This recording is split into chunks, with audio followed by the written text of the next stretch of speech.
Rəhdi ağzı biqamətdi, leyk geysən sənə məlamətdi.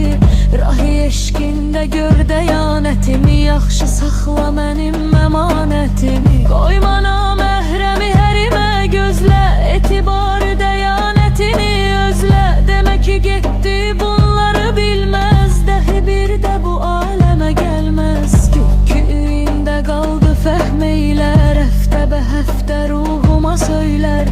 Həşdə xəlq kim hesabə gedər, hamı məzlumlar təzəllüm edər. Ruhum ol gündə dadxaxın olar, dil qabağa gedər güvahin olar.